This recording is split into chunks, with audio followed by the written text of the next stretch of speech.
Hi there, and a warm welcome to all our listeners. My name is Henrik Palmgren, and this is Reptiles Radio.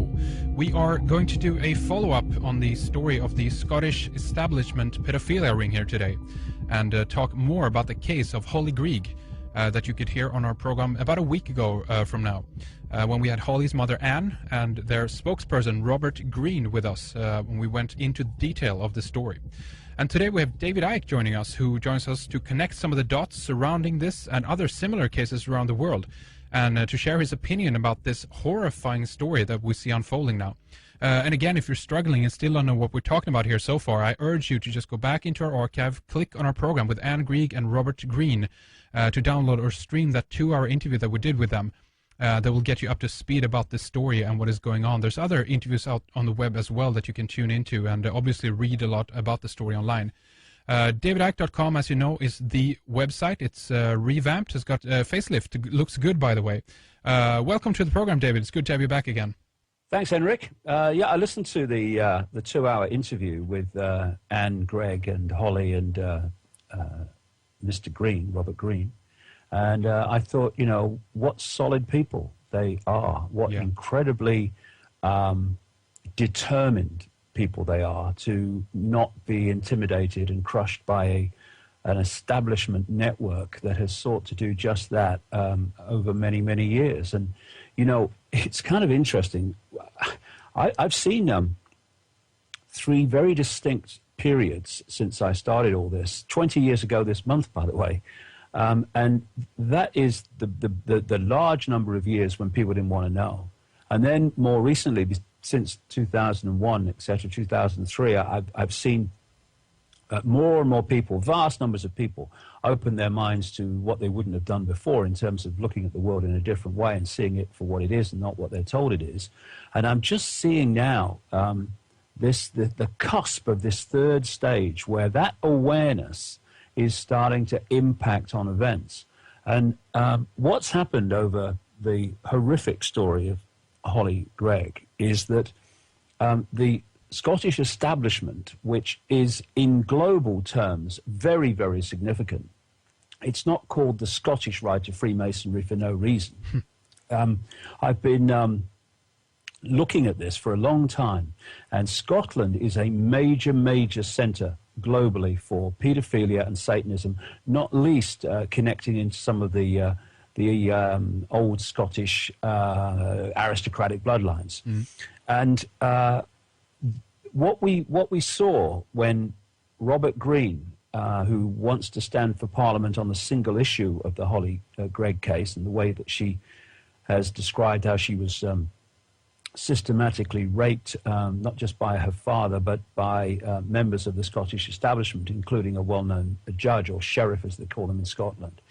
And when he went up there, as people who listened to the 2-hour show you did will know, but for people that didn't, he was arrested for a breach of the peace. Now, of course, that's ridiculous. All he was going to do was try to get information into the public domain about what had happened to Hollie and the fact that there was no justice going on. And of course, in Scotland, a breach of the peace is interpreted so widely that basically if you upset anybody, they can apply that law. And of course, people were going to be upset by what he did, the people he was exposing, for instance. But where I'm going with this is that this all-powerful Scottish establishment that controls the law offices all around the country, the government and the Scottish Parliament, and this law firm, Levy and McRae, that has so much influence and power in Scotland, both in the government law offices and among the mainstream media. But because 2 things didn't happen, one, or 2 things did happen, a better way of putting it. One, Robert Green and people who have followed up with the story since then had their facts right. And 2, they weren't intimidated, and the people that have picked the story up since it broke have not been intimidated by threats of legal action and all this stuff. And when you bring those 2 things together, you are informed, and what you're saying can be supported by the evidence. And 2, you will not be intimidated by threats from law firms or governments or anything else or police not to do what you know is right, which is to communicate that information then there's a massive shift in the power, because this Scottish establishment is in a very, very vulnerable position, powerful as it thought it was, for a simple reason. What Hollie Greig is saying is true.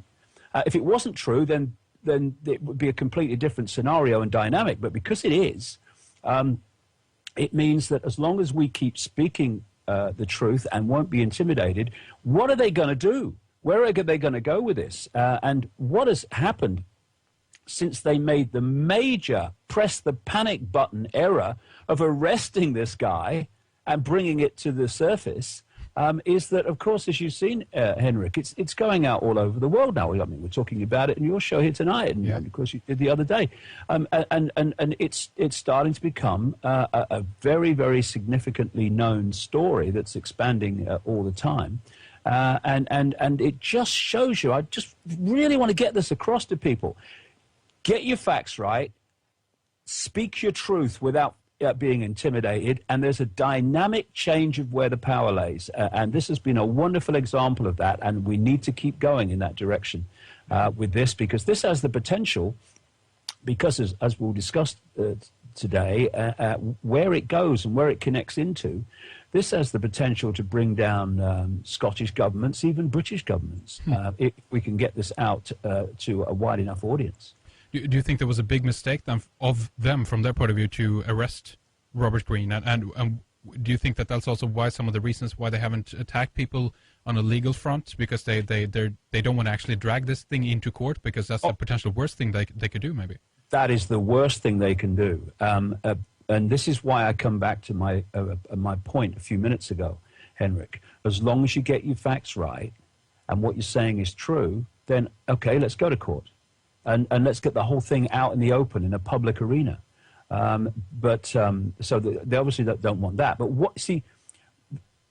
when you have as much to hide as the Scottish establishment has in all its forms, that part of the Scottish establishment, massively significant part that connects into this satanic pedophile ring, which again is in Scotland, with the way we're talking about it. But these rings connect into other rings, and they go out into the British Parliament, they go out into America and countries all across the world. And so they have so much to hide. And what they did, why? Because of the tenacity of Anne Greig and Hollie Greig, and the tenacity of Robert Greene to pursue this case without fear of the consequences. They were forced into a situation where they did press the panic button. We've got to shut this guy up. And of course, in trying to shut him up, they did the opposite. I mean, they might have put a gagging order on him over certain aspects of this story, but everyone else is saying it anyway. We have the power if we bring these two things together: truth and no intimidation. So if we're talking a bit about who you think is behind this, if it's a small faction within the Scottish establishment, as you say, we can get into later how it connects with various other groups around the world and so forth. But Anne mentioned something interesting, I think, in passing mostly.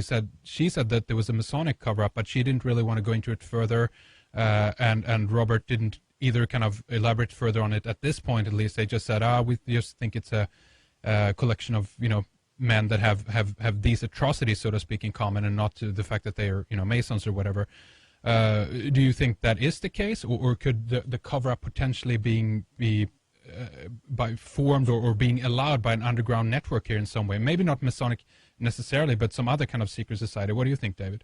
Oh, absolutely. I mean, I talk about something that I call the cement. You've got all these different people operating in politics and law and business and banking and media and all the rest of it. You've got all these strands in this web, and there is cement that holds this stuff together and holds these people together. And a very, very large part of this cement is pedophilia, Satanism, and secret societies. And those three networks connect It doesn't mean that every Freemason is a pedophile and a Satanist. It doesn't mean every Satanist and pedophile is a Freemason. Sure. No, but at very, very deep levels within these rings, they do connect. And the significant people involved are Freemasons or members of even more, elite secret societies. They are Satanists and they are pedophiles. And that's the level where the ring and the major players in the ring operate. And you can see in the Scottish example, the blueprint. There is a blueprint that comes up whenever I investigate this anywhere in the world, because after 2 decades of doing this, I've seen and brought to the surface so many different things, and I've researched so many different things. And of course, when I set out in 1990 consciously doing this, I was in for some shocks along the way. But the biggest, I would say, is not that pedophilia, Satanism, and this whole secret society thing is happening, particularly pedophilia and Satanism, but the scale of it and how fundamental it is to those who are running the world in terms of the banking, business, government, all the rest of it, military, is absolutely, not anymore, but has been absolutely staggering to me to see the scale of it. And whenever I've picked up a major player, someone who's turned out to be a major player, and pursued the dominoes of uncovering the background to them, pedophilia and Satanism come up over and over and over and over again. And I'm talking some of the most famous people in the world who've been presidents and prime ministers and all the rest of it. And there is a blueprint. First of all, what they do is they manipulate events so that they control in any situation. For instance, the Franklin cover-up in America is a famous example of this. John DeCamp, a former state senator in Nebraska, uncovered a banking fraud with the Franklin Savings and Loans operation involving a guy called Lawrence King, who was a major Republican and sang the national anthem at the Republican conventions in 1984 and 1988. But he was doing more than singing for them. It turns out, as DeCamp got deeper and went beyond the financial fraud for which King was jailed, and found that King was running a pedophile ring in Nebraska and wider across America that was supplying children for sex to the major politicians in America and would do so during these Republican conventions. What he then found, DeCamp, is that this pedophile ring involved the people that controlled the local media, radio and newspapers, the people that controlled the police, major politicians that controlled policy and political policy, government policy in that area, et cetera, and also how it panned out to include other people that were, shall we say, very, very well known in America and still are in historical terms. But so you find this in the blueprint. They cover all bases. They cover the coroner's office. They have their own doctors. They have their own pathologists, which means that they cover all bases in terms of procuring children. They cover. They have their people majorly in social services and children's hostels and places where orphanages and stuff. Yes. And so they cover all bases, which include procuring the children, sexually abusing and satanically sacrificing the children, and then covering the whole thing up because they control all these different aspects of the establishment in terms of doctors and coroners and courts and judges and politicians, etc. What you then find in the blueprint is whenever any genuine media come in to try to uncover and expose what's going on, suddenly, bang, a big wall goes up.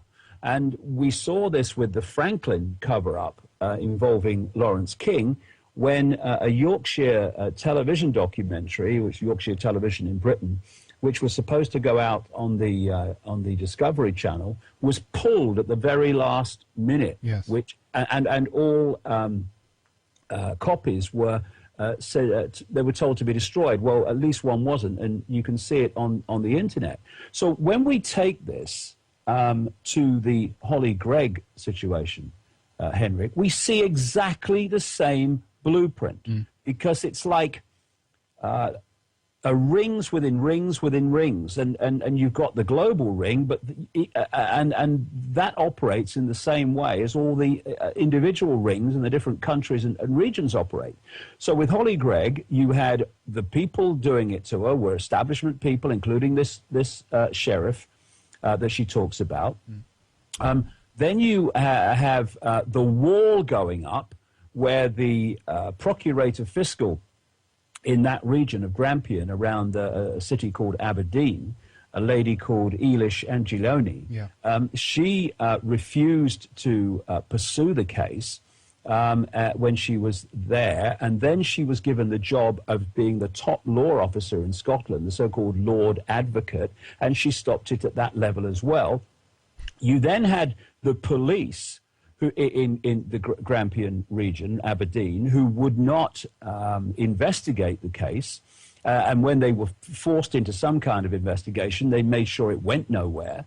And interestingly, the guy McRae, who's the chief constable, the head of the police in Grampian, who refused to pursue this case, and his police force refused to pursue this case, and the very same chief constable whose police arrested Robert Greene for trying to expose what had happened in terms of child abuse to Hollie Greig, this man, McRae, the chief constable, is chairman of the North East Scotland Child Protection Committee.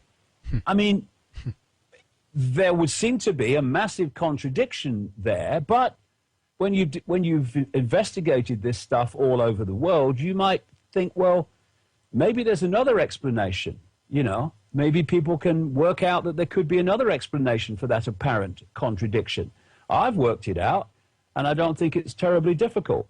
But then the BBC, going back to Yorkshire Television and the Franklin case with the Discovery Channel, the BBC then come in, and a genuine reporter, in fact about three, I think, started putting this documentary together to expose what had happened to Hollie Greig, and told Robert Greene, we have found more evidence of paedophilia, establishment paedophilia in Scotland. Well, there's plenty of it to be found.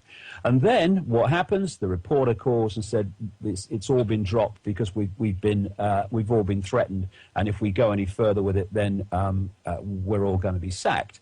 Now, this blueprint is so obvious wherever you go, and the wall goes up. And there's another thing that comes up again and again, and that's people dying very strange deaths who know things about the ring and could be very, very dangerous in terms of exposing it. And of course, Hollie Greig's uncle, who was known as Roy, he was clearly murdered after finding Hollie being raped by her father. And the police said he died of smoke inhalation, when after years and years of trying, there was no investigation. After years and years of trying and pressing, eventually Anne Greig and Robert Greene get hold of the post-mortem, and they find that no, he didn't die of smoke inhalation, and he didn't die in the fire that he was found in the car. He was clearly heavily attacked with something, a very heavy instrument, probably, I think it says, something like a pickaxe handle. He had his breastbone broken. He was smashed around the head, and he was clearly murdered and then thrown into a blazing car. And it's so, when you see the evidence in the post-mortem, it is so blatantly obvious that he's been murdered.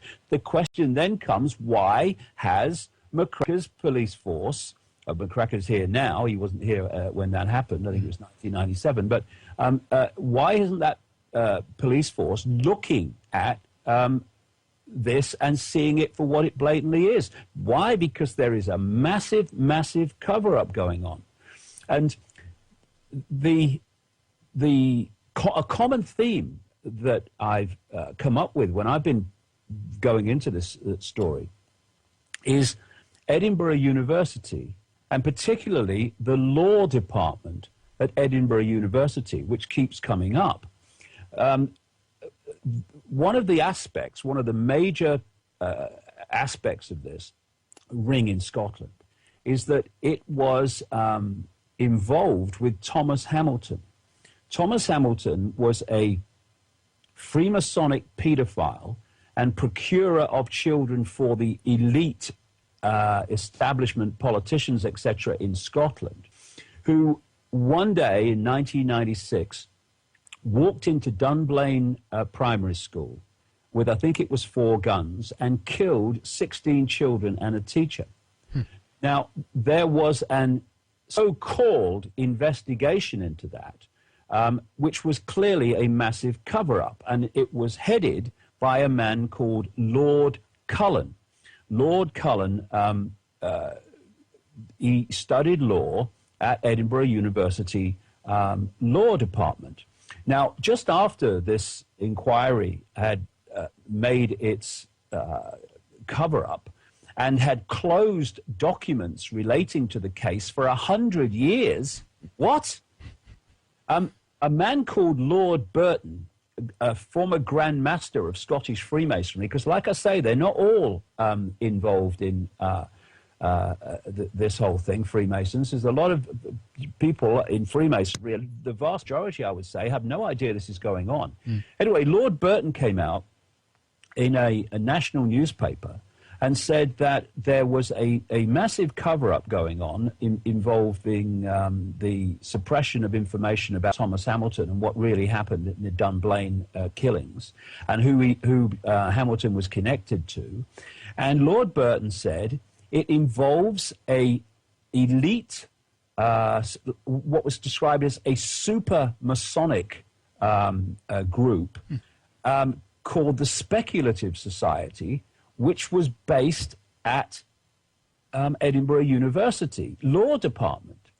Lord Cullen, who oversaw the inquiry into Dunblane, was, and probably still is, a member of the Speculative Society. Then you look at the other aspect of this. The families in the Dunblane inquiry of the children were represented by a guy called Peter Watson of a law firm called Levy and McRae. Lord Cullen also oversaw another inquiry, something called the Piper Alpha inquiry, which was a disaster involving an oil rig in the North Sea. And the man who represented the families in that was Peter Watson of Levy and McRae, their major litigator, head of litigation, I think. And the Lockerbie bombing, which brought down the plane in 1988, a man represented the families of the victims of that, and he was called Peter Watson of Levy and McRae, and Peter Watson studied law at Edinburgh University. When people started in the last few weeks exposing the Hollie Greig story after the arrest of Robert Greene, letters started going out warning them of legal consequences from Levy and McRae and a man called Peter Watson. Lord Cullen was also involved in the Lockerbie situation, where a Libyan called al-McRae was wrongly jailed for what was actually a bomb planted by British, American, and almost certainly Israeli intelligence, the Mossad. And Lord Cullen was involved in overseeing the first appeal against the sentence by al-McRae. Now, the Lockerbie situation locks in to all that we've talked about here, because al-McRae was sentenced to imprisonment in Scotland because they had to have a patsy to cover up the fact that it was done by these intelligence operations, military intelligence operations. And he was completely and utterly stitched up. The evidence was fabricated, the whole shebang. Now, when he had his first appeal, the one that was overseen by this Lord Cullen guy of the Speculative Society at Edinburgh University, it was turned down. But his lawyers pursued it further, and they won the right to a second appeal. Now, this second appeal was going to be very, very different, because evidence had come to light, and these lawyers were going to reveal it, of how evidence was planted. People were offered vast amounts of money to lie to the court to get the Libyan jailed and convicted. And this appeal was due to be heard in 2009.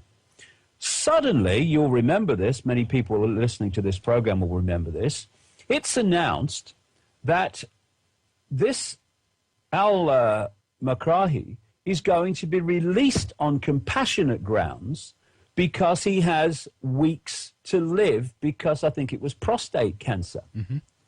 And part of the deal was that when he's released, he drops his appeal, which he could have continued with, even though he was released on compassionate grounds.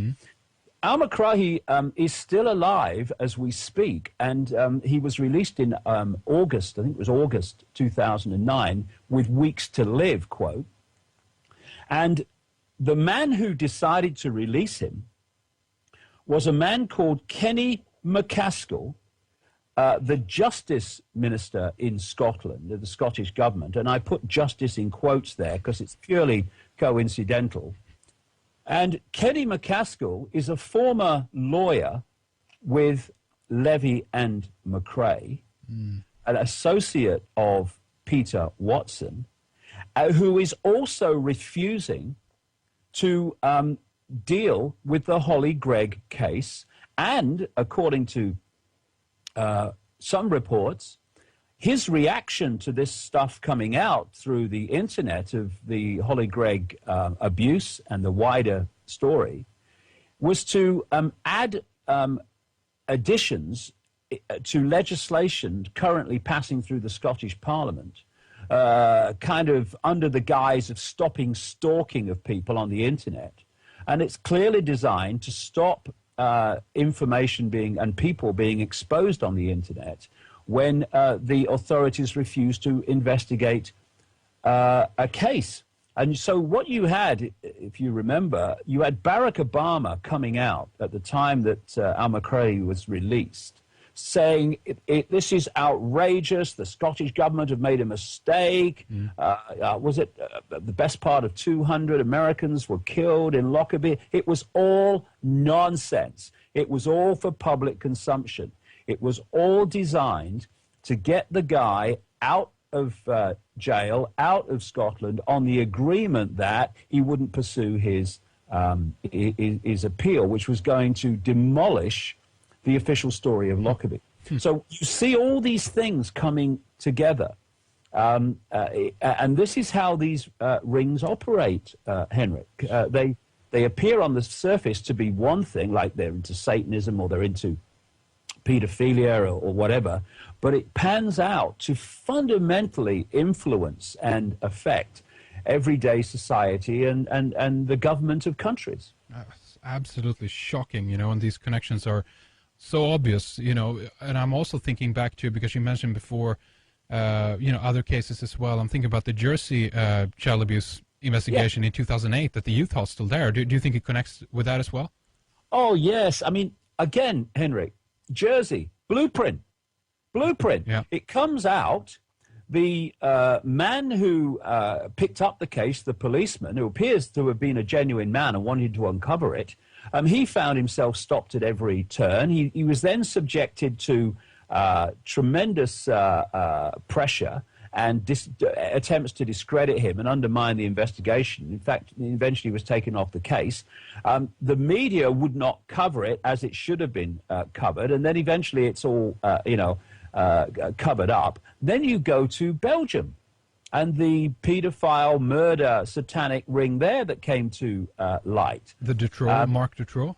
Yeah, him. Yes. He was just a front man for the elite and the law and the judges and the politicians and stuff in Belgium. And not only in Belgium, of course, because you've got the European Parliament and you've got NATO. That all comes into it. That's why, that was such a major ring, because it involved all of those people. And what happens, a genuine policeman or an investigator comes forward, starts to make headway, says that he's going to name people, and suddenly he's discredited and thrown off the case, and the whole thing is covered up. People who were abused by these elite pedophiles and Satanists, they come out, they're discredited. Not in truth, but in the public mind in many cases, because the media then turn on them. Instead of looking at what they're saying, it turns on them to discredit them and therefore their evidence. The wall again goes up. It's all over the place. And what you've got in Britain, it's the same everywhere else, but what you've got in Britain is the Scottish ring goes right into the heart of the British government in London and the British Parliament. There's all this stuff about we must check people, and parents can't just take a friend of their child to a sporting event without being checked over to see if they're a pedophile, and all that Orwellian stuff that's being justified by we must stop pedophiles. All you got to do to stop the major pedophilia rings is go to the British Parliament, go to the Scottish Parliament, go to Capitol Hill. That's where you'll find them. And there is a tremendous potential now, as long as we keep to those two things, get your facts right, don't be intimidated, to actually bring some of these people crashing down on the whole house of cards. Because once you remove the cement, which are these rings, and the lack of knowledge of the rings and how they operate, then the cement goes, the house comes down. Absolutely. So how do you think this comes into place? This is an interesting question, I think, in terms of how people come into the system, because we have new politicians coming on board, so to speak, all the time, and they seem to get involved in the same old recurring story. Now, do you think it's basically down to the idea of the cycle of abuse that these people might have been subjected at some point in their life and they're carrying it on, so to speak, or is there some kind of blackmail scenario that goes on here, which says that in order for you to come to a certain level within this political party or this corporation or what have you, you have to do certain things in order to attain that level, so to speak, by those who are controlling it. We're going to videotape you when you're snorting coke and involved in these atrocious acts, or how do you think it arises, and why doesn't more people that are potentially within that system then saying, no way, I'm not doing that, back out and actually tell the world about it, so to speak? What do you think, David? Well, I'll tell you what is staggering and outrageous and beyond belief is that vast numbers of politicians in Britain and Scotland have been approached by people as a result of this Hollie Greig case coming to light, demanding action, and the silence has been bloody deafening. They will not touch this. Do you think it's because they don't believe them? They said, no, it's too... are you talking, about that it's connected to all these bigger levels? No way, and they just don't believe them, maybe? There's some who are so ignorant of the world who don't believe them. Yeah. And there are many, many, many who know, either because they're involved or they know the people who are behind it and they're frightened to death of them, who just will not touch it. You just don't go there. And I know that a well-known British journalist who has written some good stuff in relation to things like the lie of global warming and stuff like that, was approached by a friend of his to talk about this and pursue this case of Hollie Greig and write about it. And the reaction was basically, it's too hot to handle. It's not Christopher Booker, is it? Oh, well, that's what I understand. Yeah. And I'm not having a go at him because he's done a lot of good stuff. And he deserves a real pat on the back because he's written some brilliant stuff about the climate change scam and some brilliant stuff about the European Union. Yes, absolutely. But this is an area that he won't touch, and that says something about the way that these rings operate, because they can, because of their power in terms of, for instance, controlling and owning the media and what have you, and owning people in the media in significant positions, they can just destroy someone's political career, they can destroy their journalistic career, they can destroy whatever they're doing, as long as they're within the system in some form. But there are people who are involved in these rings knowingly, because that's what they are. They're pedophiles and Satanists, and they come from pedophile, Satanist, intergenerational families. And there are others that were drawn into it because you use the word, but we use the word, but the theme of blackmail. Blackmailing politicians to do what you tell them to do and introduce legislation you tell them to introduce, because if you don't, then this is going in the post. And you may have come across this document that came to light early in this year in Australia, which purports to be a deathbed, quote, confession of a major Satanist in Australia. And it's quite a long document. And it's not so much a confession, because he still seems to support it in so many ways. But he does reveal how these rings operate and how fundamental they are to manipulating global politics and the system in general, the control system in general, how they are, as I call it, the cement of the control system. And I can't verify that this document is genuine. What I can verify after 2 decades of investigating this is that what he says in that document in detail is absolutely the way it works. And I've got a quote here. This is what he says in part of the document. That's absolutely spot on, given, what we're talking about here now. He says this: politicians are introduced by a carefully graded set of criteria and situations that enable them to accept that their victims will be, quote, our little secret. Young children sexually molested and physically abused by politicians worldwide are quickly used as sacrifices. In Australia, the bodies are hardly ever discovered, for Australia is still a wilderness. And staggering as it may seem to people who are new to this, listening to this program, where they don't have a wilderness in places like Britain and more densely populated countries, they control the crematoria, or some of them. And they get rid of their sacrificed and dead bodies through that system. And so there are so many politicians who are simply puppets introducing and saying what they're told to say, because if they don't, our little secret will come out. And if people go to my website, they'll see that there's a link there to an article which is naming the current British Prime Minister Gordon Brown in relation to this. Right, yeah. So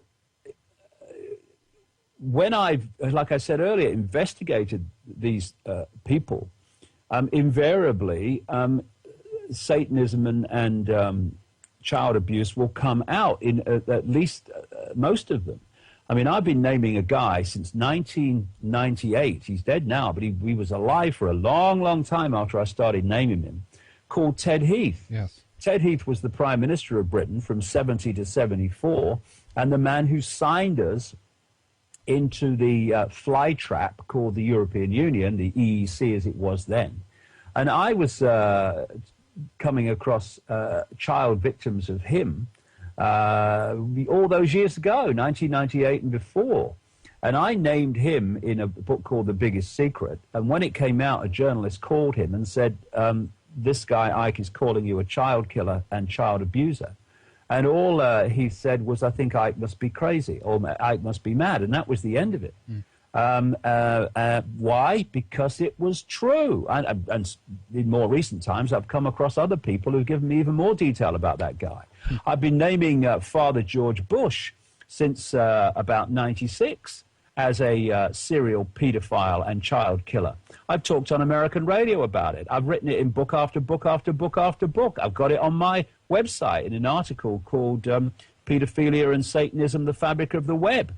And that's what we have to do. We have to be sure of our facts, because we don't want to defame anybody. We don't want to say things about people that aren't true. Sure, absolutely, the last thing we need to do. I mean, the media is doing that all the time. Why should we be doing that? Yeah. You know, the opposite. Right. That's right.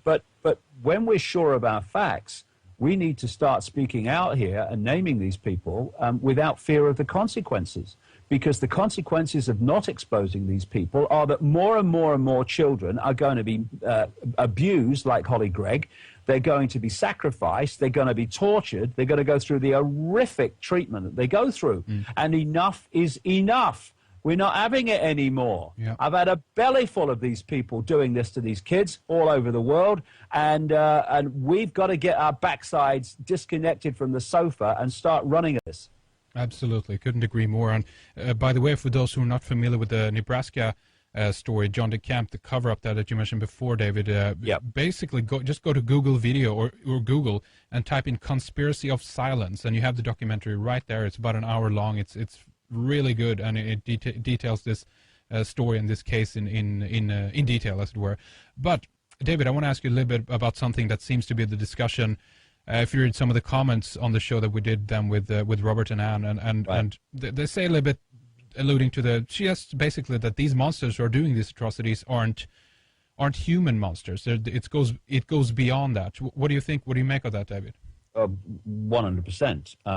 You know, depends what level of this we want to talk about at any point. You know, what we've been talking about up to this point in the program is the fact that there are pedophiles and Satanists who sacrifice and abuse children, right? But it goes much wider than that, because these people are possessed. The Satanism and the satanic rituals that they go through, and the secret society rituals too, although most Freemasons don't know it, are designed to create vibrational connections between the people involved and these demonic entities. I would say overwhelmingly take a reptilian form, but not only. And the idea is for these demonic entities operating just outside of visible light to possess the pedophile, the Satanists, and take over their mental and emotional, what passes for their emotional processes. And what these demonic entities are is totally and utterly devoid of empathy. They do not have the power to empathize with the consequences for the others of their actions. We talk about cold-blooded. Well, you know, reptiles are cold-blooded, and these people are cold-blooded. And so what they do, and what we're looking at overwhelmingly with these people, their hybrid bloodlines have been specifically bred to be much more genetically connected to the possessing entity, therefore vibrationally connected. And what these entities do is they feed off human energy, and they particularly want the energy of children before puberty, because there is an energetic and chemical change, quite obviously, that happens at puberty, and they want the energy before that happens. And this is why when you look at all these ancient accounts and ancient stories and legends, they talk about sacrificing young virgins to the gods. Now, these entities are perceived as the gods, these demonic entities. And the young virgin thing is actually just a symbol for children. That's what the young virgins were, and are children, because they want this prepubescent energy. So what happens is the if you like, and I hesitate to use the word because it's hardly appropriate, the human level of these people is stimulated to desire sex with children and to desire to harm children and get a big kick out of it. Ted Heath did. I mean, I wouldn't even begin to go into what this guy did, but all the others are the same. But he was a really extreme version of it. Anyway, what's happening is, while the children are being abused, while the pedophile is having sex with them, and even I found this, that even when it's girls, often it's anal sex that these people have with them. They are connecting into, on the energetic level, the base chakra, the base vortex of their human energy field. And what they're doing is the demonic entity is then, through the conduit of the, quote, human level, they are sucking the life force, the prepubescent pure energy out of the child into themselves. They're vampiring the child's energy and fundamentally destabilizing them energetically and therefore mentally and emotionally. That's what's going on at a deeper level.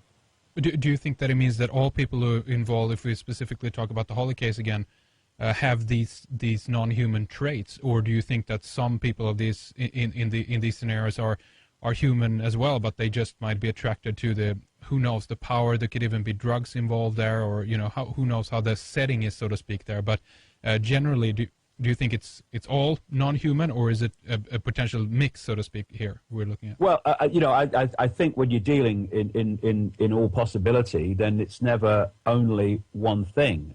It's never only this. It's never all that. Yeah. So you will have people who just get attracted to it for some reason. But the major players are these possessed people.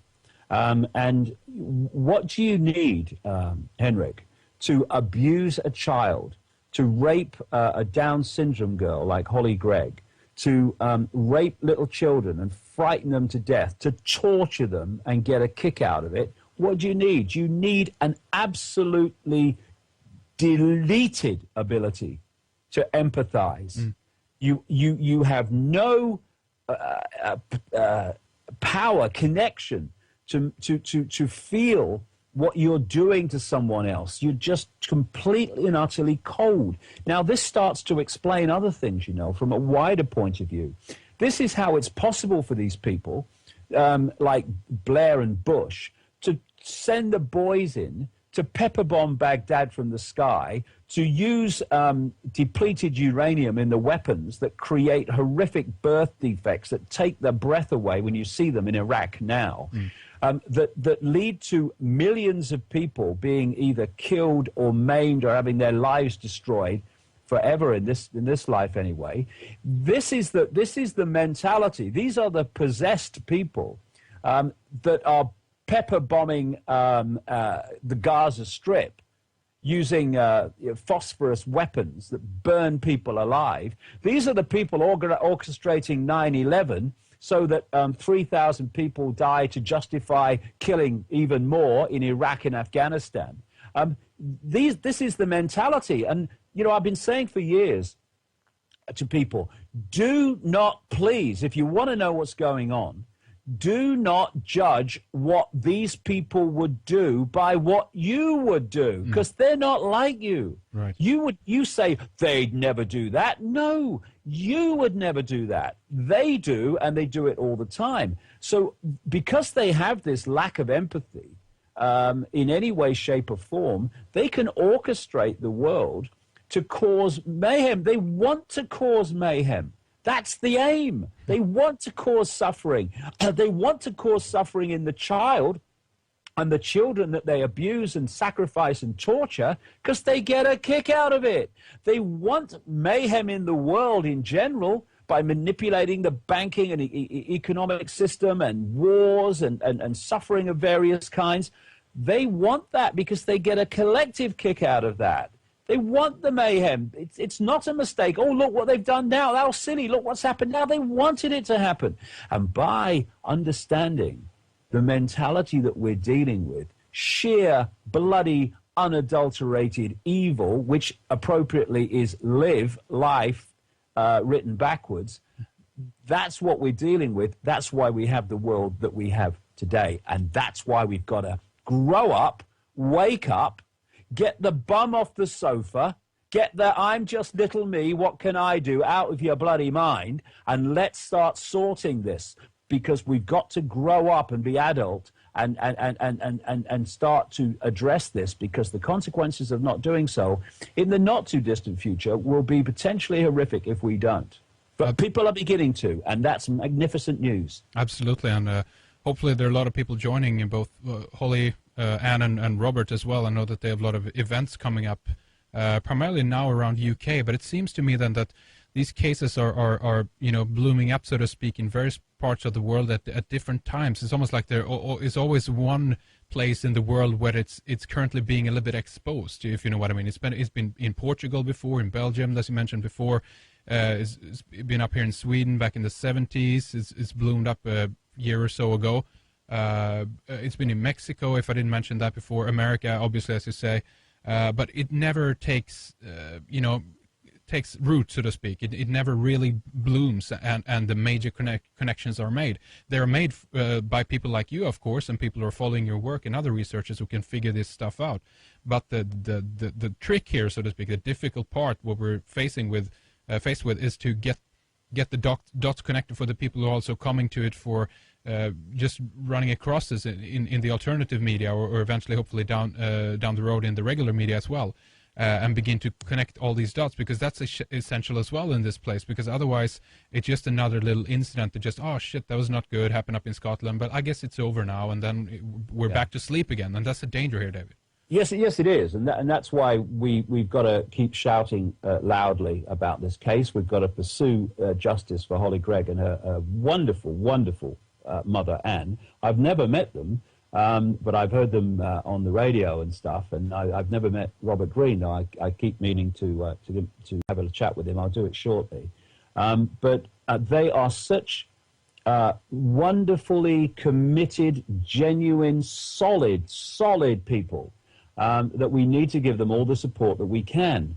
But, if we go a little bit deeper on this, 20 years ago, when I started this journey, I learned very early on, through various means I talk about in a book that's at the printers at the moment, that there was a vibrational change coming. The title of the first book I wrote after I had my experiences 20 years ago was called Truth Vibrations, because that's what I call these vibrations, this energetic change that is coming. And even though it's coming, it's getting more powerful all the time. It's here. And what I was told, what I understood at that time, was that these truth vibrations were going to do two things. One, they were going to break up the density of people, and in effect, they were going to open their minds, and they were going to start to awaken to a much bigger understanding, both not of the world, but also of themselves, and who they are and what they really are, as opposed to what they see in the mirror.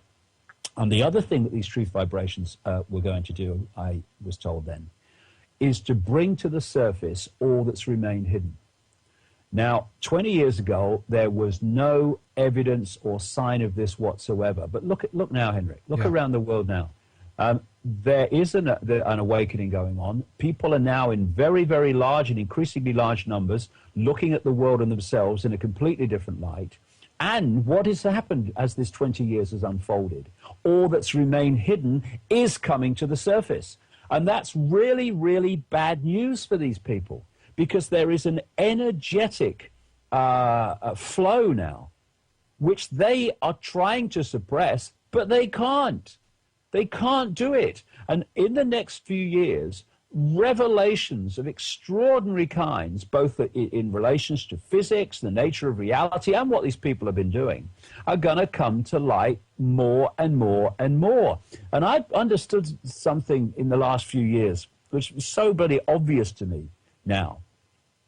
This Orwellian attempt to put the lid on humanity with the microchips to suppress us externally through the microchip, with the attempts to suppress freedom of speech, to control centrally all areas of life, to impose this Orwellian state with greater surveillance all the time. This is not actually primarily to gain more power. It's to hold on to the power they've had all along covertly, because they know that this vibrational change is coming, and they are desperately trying to mitigate its effects. And this is why the energetic change is happening and getting more powerful every day, exactly at the time that the suppression of human awareness and the suppression of human freedom, of thought, of movement, of freedom of speech, are all being attacked at the same time. They're trying to put the lid on the truth vibrations. And, listen to me, guys. Listen, you're wasting your time, okay? It's just a matter of when your control system comes down and all your pedophile and satanic rings come to the surface more and more blatantly, and the characters involved that have been smiling at the camera, "Oh, he's such a nice man," get exposed for what they really are. This is coming. It's happening. And the Hollie Greig case is a very, very powerful expression of it. Or we're in for some surprises and some shocks, but nothing like as many as those running the control system are in for. That's a good point. And so you bring up the point here that you've been involved in about 20 years now in this kinds of research, and maybe we can, I guess, end a little bit on this point as well, David, in terms of what you think if you project ahead a little bit in 20 years. Are you positive or are you negative? Just as you say, obviously the fact is that for whatever reason, something is changing, and in one instance it feels like we're getting that for free. We're surfing an energy wave here, which is a good thing. At the same time, that doesn't mean that the work has to be done either. It has to be, as you pointed out, and as you've been doing now for 20 years, doing the groundwork and laying the infrastructure, as it were, for these things to fall into place and to connect the dots and so forth. But if we project about 20 years into the future, do you think we'll still be in a situation where everything is kind of slowly falling apart even more further as it is now, or have a alternative system, if we can put it that way, come into place, or maybe even the lack of a system at that point? What do you think, David? 20 years from now, control system gone. In the history books. Do you remember when it was like this and they thought they were going to do this? They didn't, did they? Because, you see, there are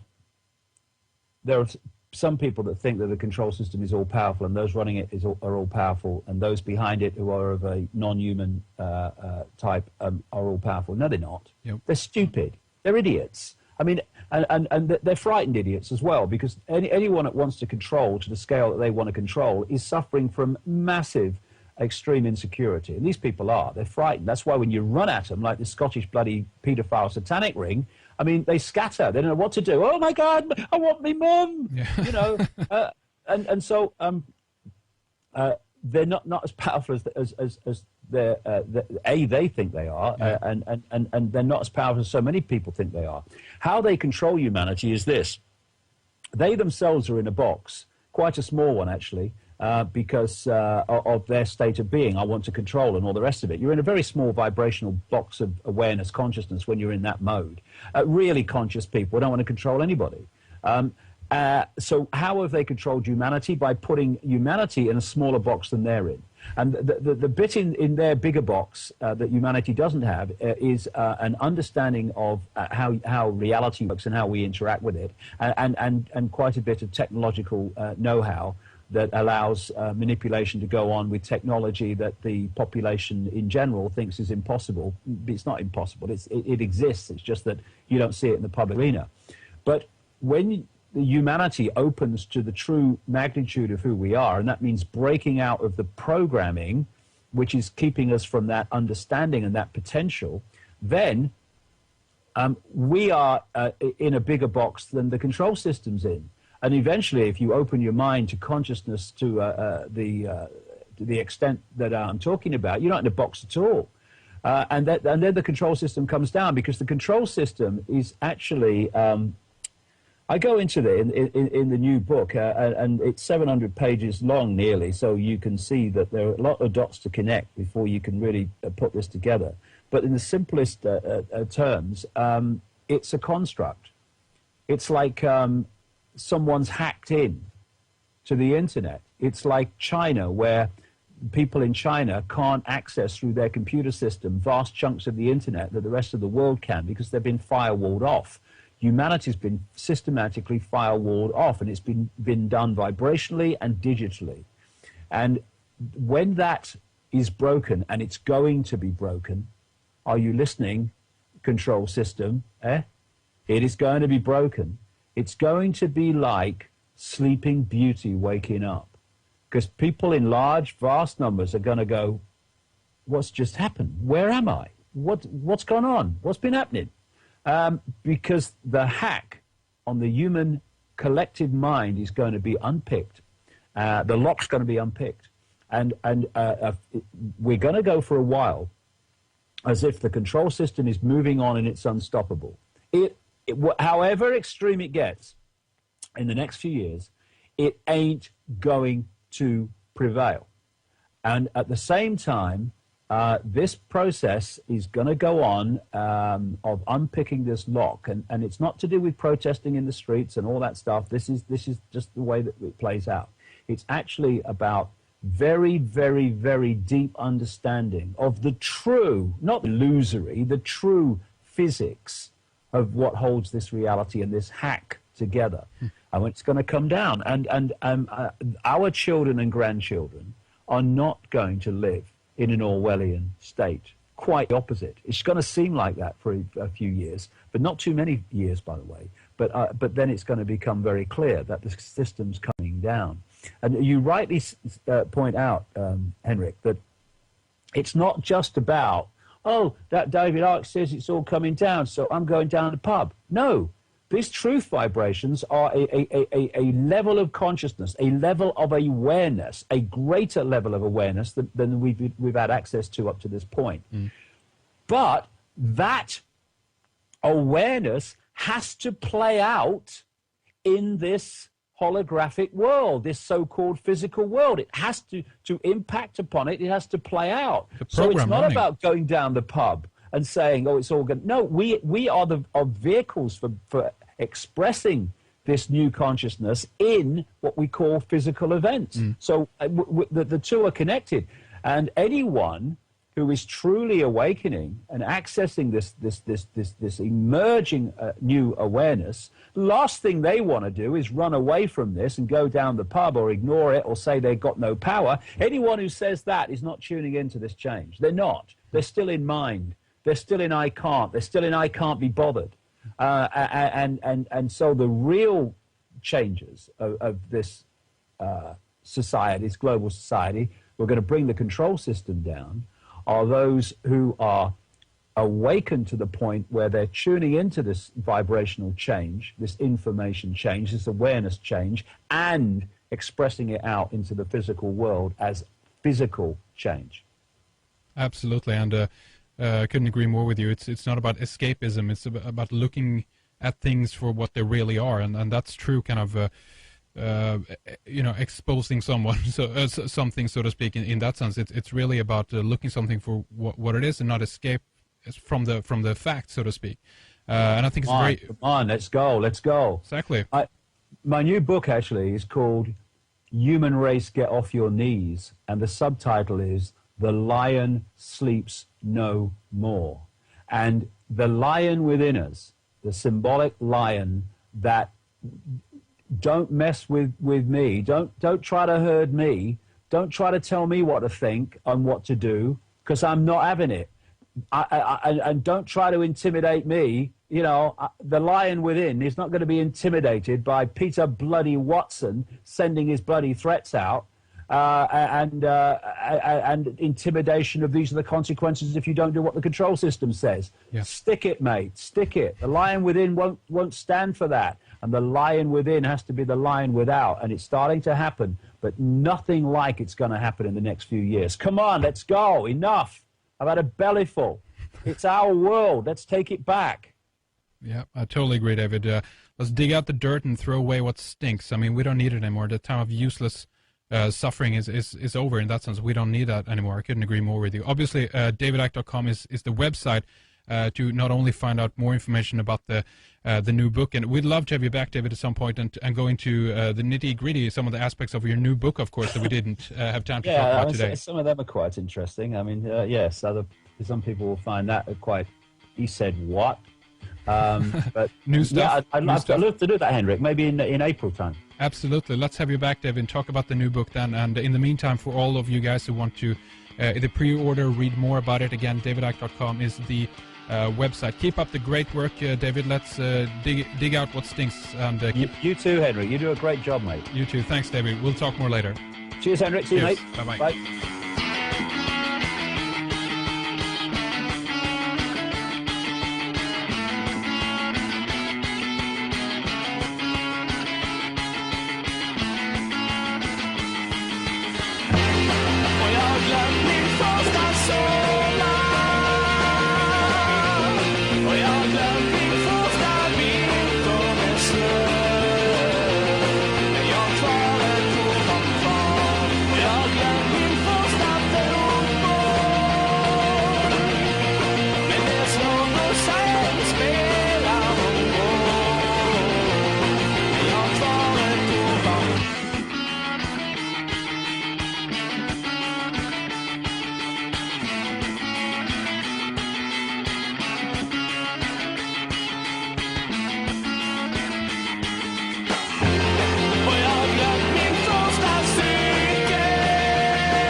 Up and onwards. Thanks to David for his time, efforts, and tireless research on these troubling but essential areas. We'll be back with much more radio soon. John Hall, Sonia Barrett, William H. Kennedy, Lucas, Klaus Schmidt, Graham Hancock, Stephen Bassett are some of the names that we got upcoming for you. And heads up on our 2 Red Eyes TV shows as well. Episode 3 on Illuminati symbolism in movies and Episode 4 on occult symbols in corporate logos. So good stuff is coming up. My thanks to Fredrik, Elizabeth, and Lana, and of course to you for listening. If you like what we do, sign up for a membership. We will talk more soon. Take good care. Bye-bye. Thanks for listening to Red Eyes Radio. Media for the forefront. We present, you decide. RedEyesCreations.com.